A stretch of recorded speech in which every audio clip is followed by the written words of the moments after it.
नमस्कार साथियों, आप सभी का स्वागत है आपके अपने चैनल शिक्षा गांव में। साथियों, शिक्षा गांव में आज स्टडी करेंगे फिजिक्स के मोस्ट इम्पोर्टेंट क्वेश्चंस जो आपके exam RRB, group D, NTPC, DRDO, SSC के एग्जामों के लिए काफ़ी महत्वपूर्ण है। तो साथियों, आइए बिना देरी किए आज का सेशन स्टार्ट करते हैं फिजिक्स का।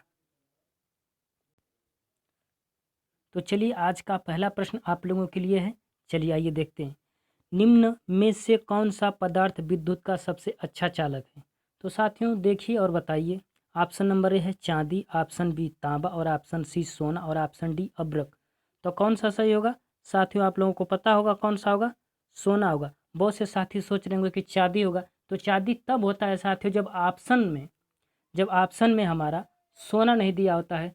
सोना जो होता है इसकी विद्युत प्रतिरोधक क्षमता बहुत ही कम होती है, इसलिए सोना ही सबसे सर्वश्रेष्ठ विद्युत का सुचालक है। चलिए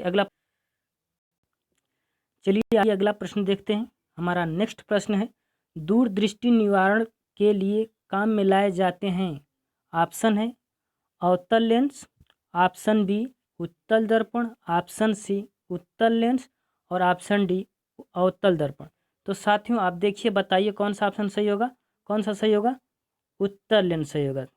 कौन सा ऑप्शन सही होगा साथियों? उत्तल लेंस। क्यों होगा? ये दर्पण तो हो ही नहीं सकता। दर्पण वो होता है, दर्पण किसे कहते हैं आइए थोड़ा समझते हैं। एक्स्ट्रा फैक्ट जो रिलेटेड प्रश्न से संबंधित होगा वो भी हम आपको बताने की कोशिश कर रहे हैं। देखिए, दर्पण वो होता है जिसकी एक तरफ की क्या की होती है, कलई की होती है, जिसे एक तरफ से क्या किया होता है, पेंट किया होता है। तो क्या दूरदृष्टि निवारण जो हमारी आँख में जो दोष होता है उसके लिए इसका प्रयोग करेंगे? नहीं करेंगे। तो इसलिए ऑप्शन बी और ऑप्शन डी ये तो दोनों ही रंग हो जाएगा। तो उत्तल और अवतल लेंस होगा। आइए साथियों समझते हैं दूरदृष्टि दोष क्या होता है। आइए देखते हैं। देखिए साथियों, देखिए आँख में, मनुष्य की आँख में दो प्रकार के दोष होते हैं। सामान्यतः, वैसे तो दोष बहुत हैं लेकिन सामान्यतः दो प्रकार के दोष होते हैं। एक होता है दूरदृष्टि दोष और दूसरा होता है निकट दृष्टि दोष, निकट दोष या दृष्टि दोष। चलिए साथियों, अब देखिए दूरदृष्टि में दोष में क्या होता है साथियों, इसमें जिस व्यक्ति को यह रोग हो जाता है, जिसको यह डिसीज हो जाता है, दोष हो जाता है, उसको दूर की वस्तुएं तो दिखाई देती है परंतु नज़दीक की वस्तुएं नहीं दिखाई देती हैं। और निकट दृष्टि दोष जिसको होता है उसको नज़दीक की वस्तु दिखाई देती है लेकिन दूर की वस्तु नहीं दिखाई देती। अर्थात साथियों इससे हम ये सीखते हैं कि जो हमारा दोष है वही चीज़ दिखाई दे रहा है, वही चीज़। जैसे दूर दृष्टि दोष तो दूर की वस्तु दिखाई दे रही है, नज़दीक की नहीं दिखाई रही। और निकट दृष्टि दोष आपको है तो नज़दीक की वस्तु दिखाई दे रही है, दूर की वस्तु नहीं दिखाई दे रही। और साथियों क्या करते हैं इस रोग के निवारण के लिए, दूर दृष्टि रोग के निवारण के लिए उत्तल लेंस का प्रयोग करते हैं। उत्तल लेंस प्रश्न में यही था, उत्तल लेंस। और इसके लिए प्रयोग करते हैं अवतल लेंस। चलिए देखिए, अब आइए और थोड़ा देख लेते हैं। जो उत्तल लेंस होता है इसकी साइन होती है प्लस की, जो इसकी उत्तल लेंस की क्षमता को मापते हैं वो प्लस में होती है, और इसका साइन होता है माइनस अवतल लेंस का। देख, और इसे कभी कभी एग्जाम में हमें एग्जामिनर कंफ्यूज करने के लिए उत्तल लेंस को दूरदृष्टि दोष को इसको पूछ लेता है। क्या पूछता है? हाइपर मेट्रोपिया इसका नाम है। पूछ लेता है कि हाइपर मेट्रोपिया जो डिसीज़ है उसके निवारण के लिए किस प्रकार का लेंस का प्रयोग करते हैं। और इसका क्या होता है? इसका होता है मायोपिया। क्या होता है? मायोपिया। इसे हम बोलते हैं मायोपिया, जिसे हम बोलते हैं निकट दृष्टि दोष। हम उम्मीद कर रहे होंगे साथियों आपको बहुत अच्छी तरीके से समझ में आया होगा। तो चलिए अगला प्रश्न देखते हैं।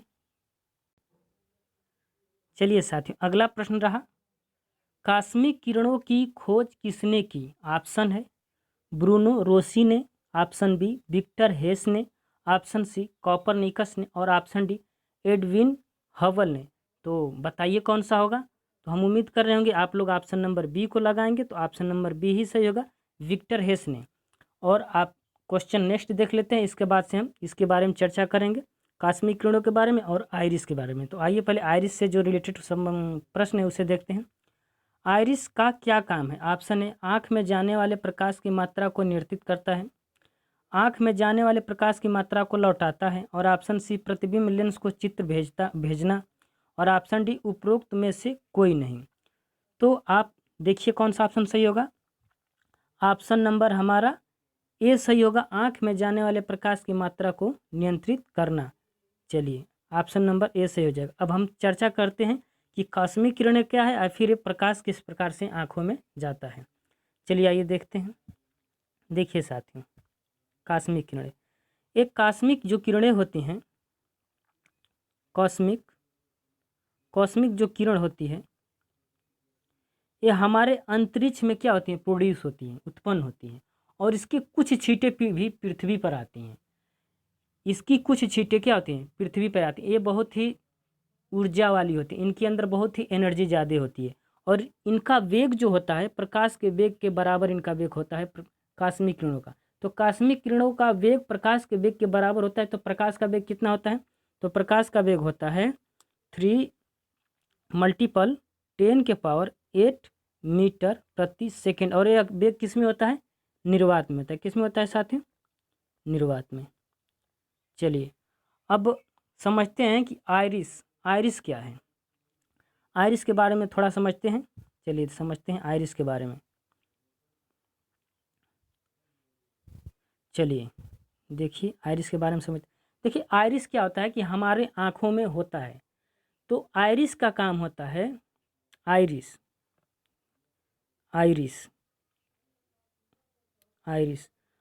का काम होता है कि हमारे आँखों में जाने वाले प्रकाश को क्या करता है? नियंत्रित करता है। जैसे जब हम धूप में जाते हैं तो हमें ज़्यादा प्रकाश मिलता है, तो हमारी आइरिस जो होती है आँख की, वो क्या होती है? छोटी हो जाती है। और जब हम अंधेरे में जाते हैं, किसी छायादार जगह पे जाते हैं, तो हमारी आँख की आइरिस जो होती है वो क्या होती है? बड़ी हो जाती है, जिससे हम किसी भी वस्तु को देखने के लिए वो प्रकाश वस्तु की हमारे आँखों में आसानी से आती है और हम उसे देख। चलिए अब आप लोगों के लिए नेक्स्ट प्रश्न आ चुका है। हमारा प्रश्न है 49, एम्पियर किसका मात्रक है? ऑप्शन ए प्रकाश तीव्रता का, विद्युत आवेश का, और ऑप्शन सी है विद्युत धारा का, और ऑप्शन डी है चुंबकीय क्षेत्र का। तो आप सोचिए और बताइए। अब हम उम्मीद कर रहे हैं कि अब ऑप्शन नंबर सी सोच रहे होंगे, जो आपका बिल्कुल सही जवाब होगा। एम्पियर जो होता है विद्युत धारा का मात्रक होता है। चलिए इन दोनों क्वेश्चनों का आप सबसे पहले ऑप्शन देख लेते हैं, इसके बारे में जो इससे थोड़ा रिलेटेड एक्स्ट्रा फैक्ट होगा वो आपको हम बताएंगे। तो आइए अगला प्रश्न देखते हैं। क्वेश्चन नंबर 50 हमारा है। क्वेश्चन नंबर 50 हमारा है, सोनार अधिकांशतः किसके द्वारा प्रयोग में लाया जाता है? तो ऑप्शन देखिए, अंतरिक्ष यात्रियों के द्वारा, ऑप्शन बी डॉक्टरों द्वारा, और ऑप्शन सी इंजीनियरों द्वारा, और ऑप्शन डी नौ संचालकों द्वारा। सॉरी साथियों। तो आप सोचिए और बताइए। हम उम्मीद कर रहे हैं कि आप ऑप्शन नंबर डी लगाने का प्रयास करेंगे। 9 संचालकों द्वारा सोनार का प्रयोग किया जाता है। तो आइए साथियों पहले एम्पियर को समझ लेते हैं, इसके बाद से सोनार को समझ लेंगे। आइए थोड़ा थोड़ी समझते हैं।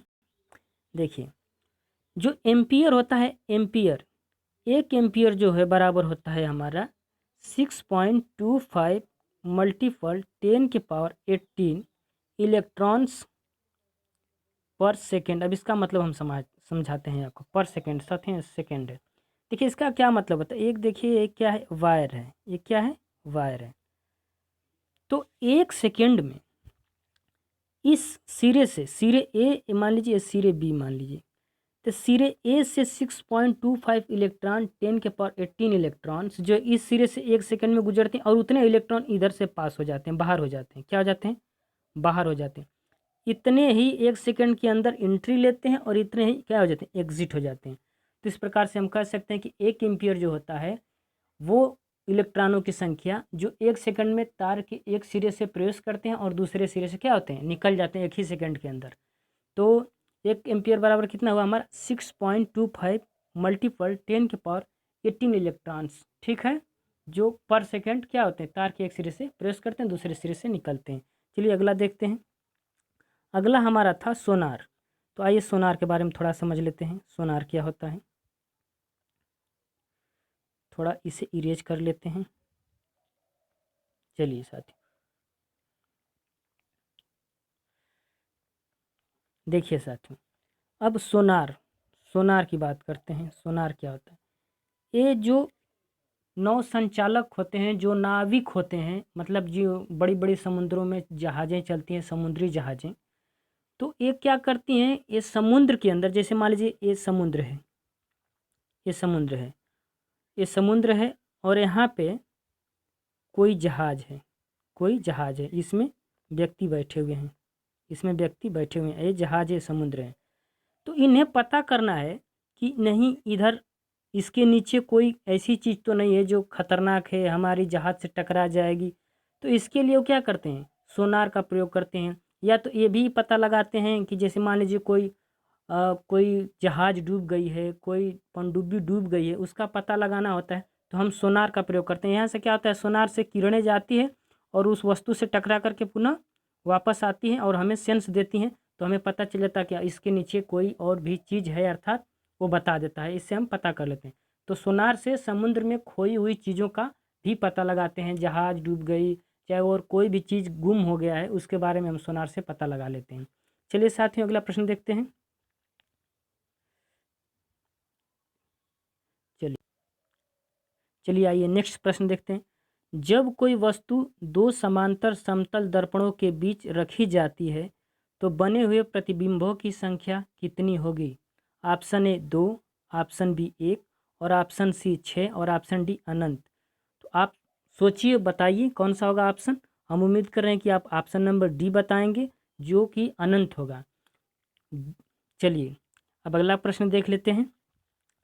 शीतकाल में कपड़े हमें गर्म रखते हैं क्योंकि, ऑप्शन देखिए, फर्स्ट ऊष्मा प्रदान करते हैं, और ऑप्शन बी ऊष्मा का विकिरण नहीं करते हैं, ऑप्शन सी वायु को शरीर के संपर्क में आने से रोकते हैं, और ऑप्शन डी शरीर के ऊष्मा को बाहर जाने से रोकते हैं। तो कौन सा ऑप्शन सही होगा साथियों? हम सोच रहे हैं कौन सा ऑप्शन सही होगा। ऑप्शन नंबर, हमें उम्मीद है कि आप ऑप्शन नंबर डी बताएंगे। शरीर की ऊष्मा को बाहर जाने से क्या होता है, रोकता है। चलिए आइए देखते हैं। जो ये दर्पण होते हैं, मान लीजिए ये समांतर दर्पण की बात कर रहे हैं, तो दर्पण अभी आपको हमने पिछले प्रश्न में चर्चा किया कि दर्पण ऐसे होते हैं कि उनकी एक तरफ से क्या होता है, कलई किया होता है, और ऐसे समांतर दर्पण समांतर रूप से लगा, यहाँ पे कोई वस्तु रख दी गई, यहाँ पे कोई वस्तु क्या कर दी गई, रख दी गई। तो अब पूछ रहा है कि उन दर्पणों में वस्तु की प्रतिबिंबों की संख्या कितनी बनेगी। तो कितनी बनेगी साथियों? तो अनंत बनेगी। जब दर्पण समांतर हो और उनके बीच में कोई वस्तु रखी गई हो तो प्रतिबिंब हमेशा अनंत बनता है। चलिए अगला देखते हैं। अगला देखते हैं, अगला क्या कह रहा है हमारा। चलिए, कह रहा है शीतकाल में कपड़े हमें गर्म रखते हैं क्योंकि, देखिए अब इसमें क्या होता है कि जो शीतकाल में हम ये जो कपड़े होते हैं, हमारे शरीर से जो ऊर्जा होती है, हमारे शरीर का टेम्परेचर जो होता है ज़्यादा होता है, तो ऊष्मा गति का आप नियम जब पढ़ेंगे, ऊष्मा गति का नियम, तो उसमें ये होता है कि अगर मान लीजिए ये हमारी शरीर है और ये बाहरी वातावरण है चारों तरफ का, हमारी शरीर है, चारों तरफ का बाहरी वातावरण है, तो ऊष्मा का साम्य अवस्था का नियम पढ़ेंगे तो उसमें क्या होता है कि जो ज़्यादा जिसमें ऊष्मा होती है वो कम वाले को ट्रांसफ़र करती है, कम वाले को क्या करती है, ट्रांसफ़र करती है। तो जब कम वाले को ट्रांसफ़र करेगी तो इधर से इसकी एनर्जी ज़्यादा थी, इसको ये ट्रांसफ़र कर दिया, तो इधर से इसको मेंटेन करने के लिए इधर से भी एनर्जी जाएगी, इसकी एनर्जी मतलब कम हो जाएगी। तो हमारा शरीर का टेम्परेचर चाहिए 37 सेंटीग्रेड, लेकिन बाहरी टेम्परेचर कम होने के कारण हमारे शरीर का टेम्परेचर क्या हो जाता है, ऊष्मा निकलने के कारण कम हो जाती है, तो हमें ठंड लगता है। इसलिए हम इस कपड़े का शीतकाल के कपड़े का प्रयोग करते हैं, जो कि हमारे शरीर से निकलने वाली ऊष्मा है उसको क्या करता है, रोकता है।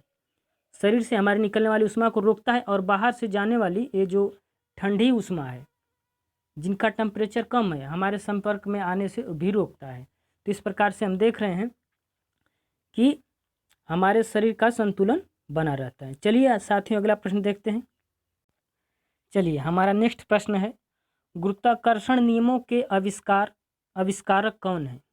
Option A Edison, option B Newton और ऑप्शन सी फैराडे और ऑप्शन डी इनमें से कोई नहीं। तो आप सोचिए, बताइए कौन होगा। तो कौन होगा? ऑप्शन नंबर बी होगा, न्यूटन। न्यूटन ने गुरुत्वाकर्षण नियमों के बारे में बताया था। चलिए, ऑप्शन नंबर हमारा बी सही हो जाएगा। अगला क्वेश्चन देखते हैं। निम्नलिखित में से कौन सा एक सुमेलित नहीं है? ऑप्शन ए डेसिबल ध्वनि की प्रबलता की इकाई है, ऑप्शन बी अश्व शक्ति की इकाई है, और ऑप्शन सी समुद्री मील दूरी की इकाई है, और ऑप्शन डी सेल्सियस उष्मा का इकाई है। तो देखिए कौन सा सही होगा इसमें सही होगा कौन सा सुमेलित नहीं होगा? ऑप्शन नंबर डी, क्योंकि जो सेल्सियस है ये सेल्सियस उष्मा का इकाई नहीं है, ये तो ताप का इकाई है।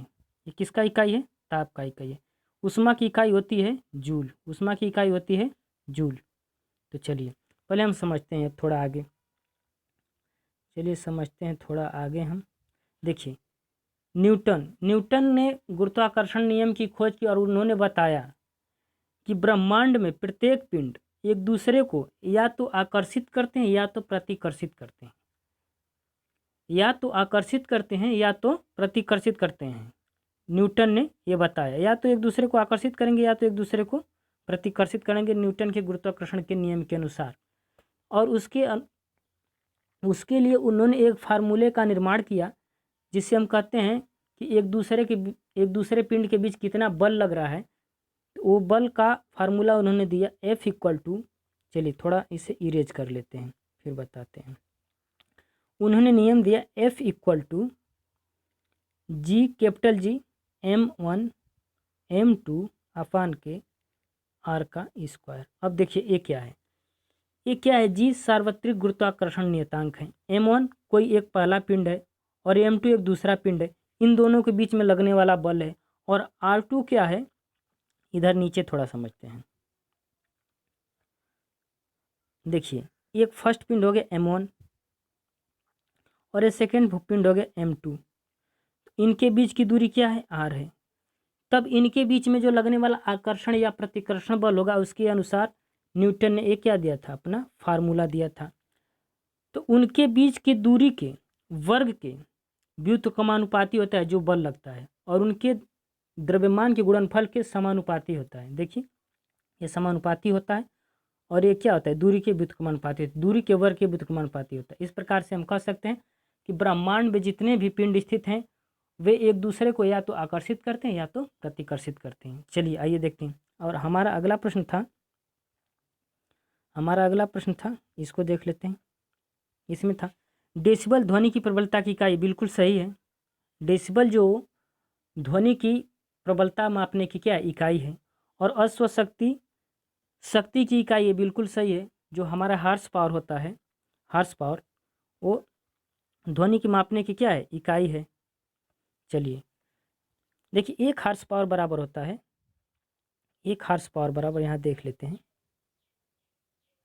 एक हॉर्स पावर अर्थात 1 HP बराबर होता है 746 वाट के। कितना होता है? कभी कभी आपको प्रश्नों में पूछा जाता है कि एक हॉर्स पावर बराबर कितना होता है या एक अश्व शक्ति बराबर कितना होता है, तो 746 वाट। समुद्री मील दूरी की इकाई है, बिल्कुल सही है, समुद्री मील, इससे दूरी मापी जाती है। और जो सेल्सियस दिया है, ये सेल्सियस उष्मा का मात्रक नहीं है, अर्थात उष्मा की इकाई नहीं। ये किसकी इकाई है? ताप की इकाई है। उष्मा की इकाई क्या होती है? उष्मा की इकाई हमने आपको बताया क्या होती है? जूल होती है। क्या होती है? जूल। चलिए उष्मा की इकाई जूल होती है। चलिए साथियों अगला प्रश्न देखते हैं। चलिए आज का हमारा नेक्स्ट प्रश्न है, रेडियो सक्रिय पदार्थ किन किरणों को उत्सर्जित करता है? साथियों आइए देखते हैं। फर्स्ट ऑप्शन है अल्फा किरणें, ऑप्शन बी बीटा किरणें, और ऑप्शन सी गामा किरणें, और ऑप्शन डी ए सभी। तो साथियों आप बताइए कौन सा ऑप्शन सही होगा? ऑप्शन नंबर डी सही होगा। ये सारी किरणें निकलती हैं, अल्फा किरणें, बीटा किरणें, गामा किरणें निकलती हैं। चलिए अगला देखते हैं। पॉजिट्रॉन की खोज किसने की? तो पॉजिट्रॉन की खोज किसने की? Option A Rutherford, option B J Thomson, और ऑप्शन सी चैडविक, और ऑप्शन डी एडरसन। तो आप लोगों को उम्मीद है कि पता होगा कौन से होंगे। Option number D Anderson. तो चलिए साथियों रेडियो सक्रियता के बारे में समझते हैं। पहले रेडियो एक्टिव तत्व क्या होते हैं, आइए पहले समझते हैं रेडियो एक्टिव तत्व किसे कहते हैं।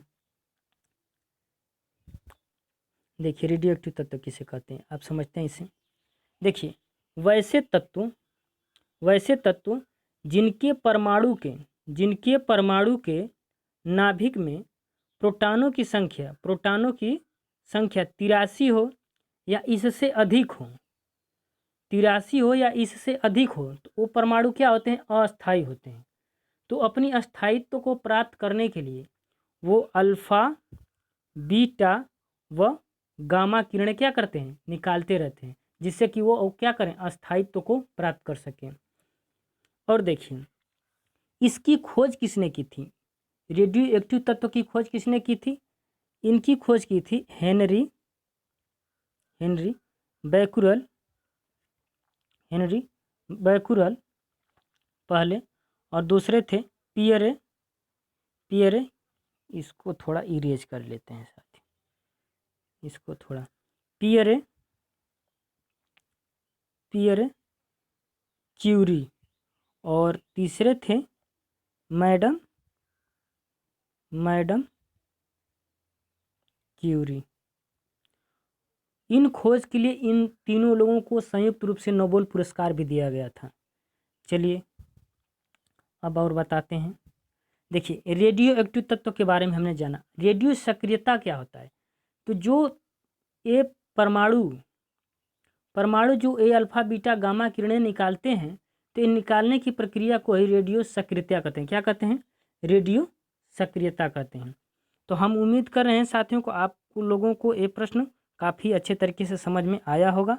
चलिए आज का हमारा प्रश्न की सीरीज समाप्त हुई। साथियों अगर आपको ये मेरा वीडियो अच्छा लगा, पसंद है, तो कृपया मेरे चैनल को सब्सक्राइब करिए, लाइक करिए, शेयर करिए और कमेंट में बताइए। अगर कोई भी इसमें कमी हो तो हमें बताइए, कोई भी क्यूरी रह गई हो तो हमें बताइए। चलिए साथियों दीजिए इजाज़त, नमस्कार।